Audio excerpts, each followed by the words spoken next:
Welcome back to Prompt Joust at Cleveland Concoction, round 4 of our King of the Hill tournament. I'm Weston Kincaid. This is Marcus V. Calvert.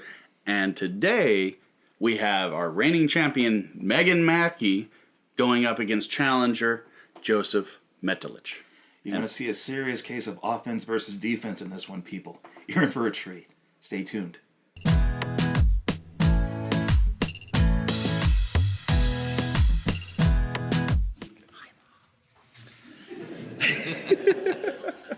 Had to check twice. Ancient TV tradition. Now, our next competitor is Josef, and I know I'm going to butcher this, I apologize, Matulich? Matulich. Matulich. Okay, thank you. So, welcome. Megan's going to start us off today. And your prop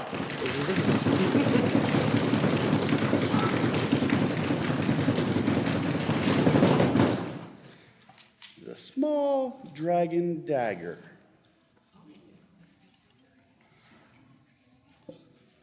That may or may not stand up. All right, Okay. Megan, take it away. You will take this and you will hide it on your person. Do you understand me? This needs to go into some place that is not easily accessible by anyone outside of yourself. Yes, her cleavage is legitimately a good place to put it, but it is also the most clichéic place to put it, so I would rethink your options. Now, both sides are poisoned, so do not touch the blade. You will have one shot at this. Do you understand me? Your setup is already in place, and he is already in love with you. Believe me, I've seen the type many times now. But, unfortunately, I cannot take your place on this mission, being that it is you who has caught his fancy. So it is up to you to do this mission correctly. Do you understand the stakes? We have one shot at this, one shot for our people, one shot for our family, and one shot to end the darkness that takes over our land. Do not fail me. Well done. Well done. Good prop. All right, Josef, take it away. All right, Sergeant Major Stuffy Fluffums. Your mission tonight is to protect Bobby. Apparently, he has a particularly nasty creature under the bed, type 3, very reptilian, heavy skin. We have provided for you a special vorpal blade that will cut off at least one of its 72 heads.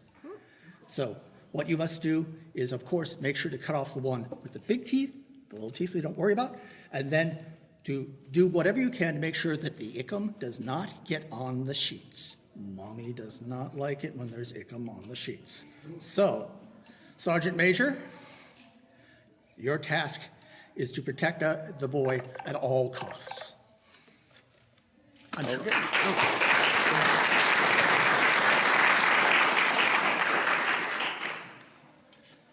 All right. Another great story from both competitors. So, if you think that Josef Matulich, did I say it right? Yes. Okay, Josef Matulich is the winner. And if it's Megan Mackie. Oh! Felt my hair get blown back on that one. All right, so I think Megan took that one. Great job. Thank you, Josef. Hello, I'm Josef Matulich, the guy who writes funny, scary stuff. I'm most known for my Arcanum Fair trilogy, a comedy of sex, magic, and power tools, where a man is sent to build a Renaissance fair in a small town in western Ohio and finds himself hip deep in witches, demons, and undead skinless bunnies. It's a love story. Anyway, I really enjoyed the Prompt Joust, even though I got my ass kicked by a Megan. But, you know, that's what happens. Strong, powerful women leave footprints on my back all the time. So, anyway, I'd love to do this again, so thank you very much. Would have been nice if it was in the cleavage. Well, no, I mean, if you put it, if you're thinking about seducing somebody in the bed and a prompt that small, there are other places you can hide it and get a guaranteed cut. That's going there. It is going there. It might be a suicide mission because it's double-edged, but I'm not going there. But if we're doing Prompt Joust at night, yeah, that's... So where would you have gone with it if you had that prop? Oh, well, okay, you have something this frigging small, people. I would have said, okay, you have a member of a superhero team who gets permanently reduced to like the size of a kitty toy. And he's a swordsman, and he loses his weapon, and he needs something to go with, and the main tech genius whips out something miniaturized for him. That would have been kind of cool. I don't know. I liked where Joseph was going with it. You know, it's a vorpal blade. It's there to cut off the head of this. I guess it's a Hydra. He said one of 72 heads and protect the boy. That was cool. Then Megan had that whole, hide it, assassin, Instructing attempt somebody, yeah. to save the world from the darkness. But I was thinking about it as like actually fitted for the person. So what if it was like hanging with my gnomies, and the gnomes? It was a gnome sword, and that's what he had to go and fight with. And so, I mean, I would have done some kind of story along that, and You'd have won. You'd have won.